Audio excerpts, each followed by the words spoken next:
Nike is one of the most successful brands in the entire world, making over $30 billion in 2015. It's also one of the most popular brands, as 9 out of 10 people in North America can identify it. Owning so many products from Nike, it's hard for me not to wonder how they managed to achieve this. So I picked up this book, Shoe Dog, a memoir written by the founder of Nike. This guy, the man behind the swoosh. He was always a mystery to me, so when I saw his memoir, I had to pick it up. The book talks about how Knight was able to harness his bold vision and belief in the power of sports, how he created the brand Nike and the culture that changed everything. However, it is a long book. For those who share the attention span of a goldfish, I compiled 10 nuggets to save your time. 10. I believe in running. I believe that if people got out and ran a few miles every day, the world would be a better place. And I believe these shoes were better to run in. People, sensing my belief, wanted some of that belief for themselves. Belief, I decided. Belief is irresistible. It's important to look at the background of this quote. Before starting Nike, Phil Knight was selling encyclopedias and mutual funds in Hawaii. He failed miserably at selling this one, and is only slightly more successful at selling this one. He failed at selling those because he didn't believe in them. What made him successful at selling shoes is not because he simply had an amazing product. He was able to sell his passion, his belief, his emotional connection for running to his customers. He believed in his products and the culture of running, so much so, he was able to convince others to join him, to pay him in order to be a part of this culture. And more importantly, convince himself to take the risk and start his business. 9. Starting my own business was the only thing that made life's other risks. Marriage, Vegas, alligator wrestling seemed like sure things. It's true. According to Forbes, 90% of startups fail. In Phil Knight's opinion, starting Nike was so risky that it made marriage seem manageable, made gambling seem winnable, made fighting with alligators seem like child's play, and everything else that are deemed dicey in life are overshadowed and become nothing. 8. Life is growth. You grow, or you die. There are many ways to interpret this nugget. Adapt or die. Innovate or die. The main idea is the same. If you don't advance forward, you fall.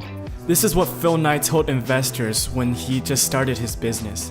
He made it clear that he must take risks in equity in order to satisfy growth. The modern Nike continues to embrace this idea through expanding into new markets and coming up with new innovative ideas to empower their customers. 7. Don't tell people how to do things.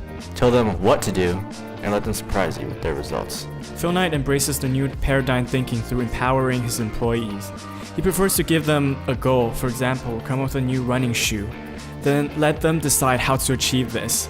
A great example is with Nike's first employee, Jeff Johnson. Originally, he was Blue Ribbon sales rep in California. In the book, Phil Knight simply gave him the shoes and let him sell it however he wishes. And Johnson sold the shipment very quickly through marketing them with his passion. This helped establish the fundamentals of what later became Nike. This simply shows that it is important to give employees autonomy, especially if they are highly motivated. 6. We wanted, as all great businesses do, to create and to contribute. And we dare to say that aloud. When you make something that adds some new thing or service to the lives of strangers, you're helping others to live more fully. And if that's business, well, alright. Might as well just call me a businessman.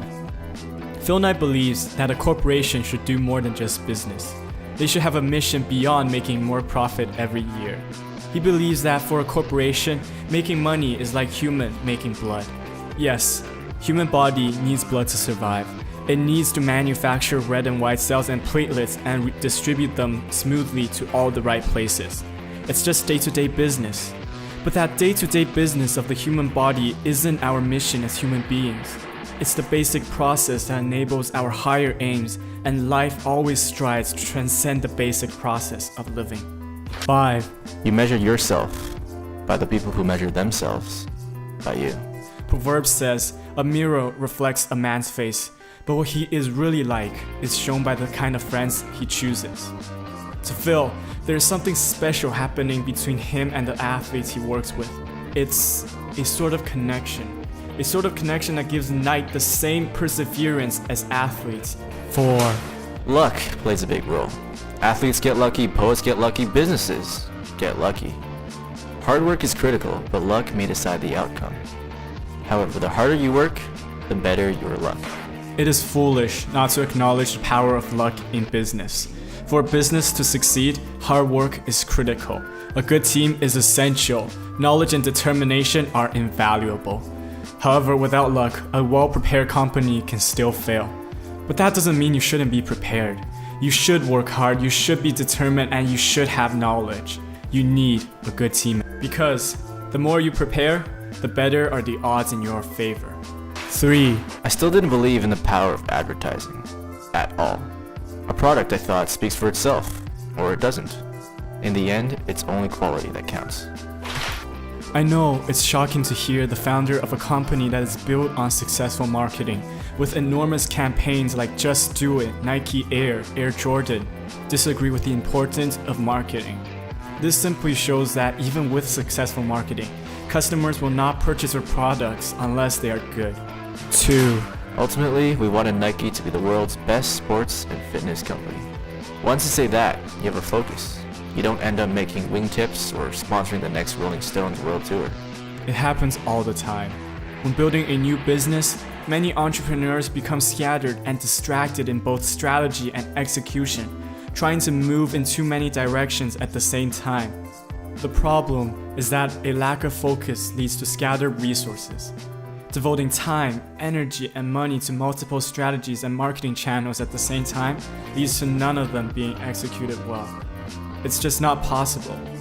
On a daily level, a lack of focus leads to wasted time. All of this in turn leads to frustration, lack of process for the business. 1. The cowards never started, and the weak died along the way. That leaves us, ladies and gentlemen. Us.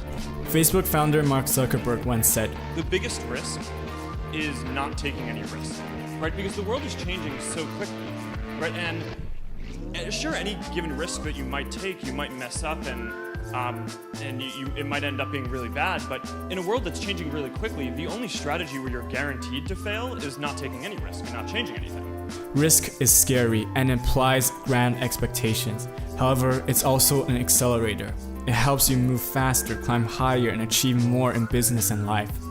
Without risk, entrepreneurs will not experience failure and therefore will not learn from their mistakes. Of course, it is possible to learn from positive experience too. However, failure teaches us a very powerful lesson that tends to stay with us for life.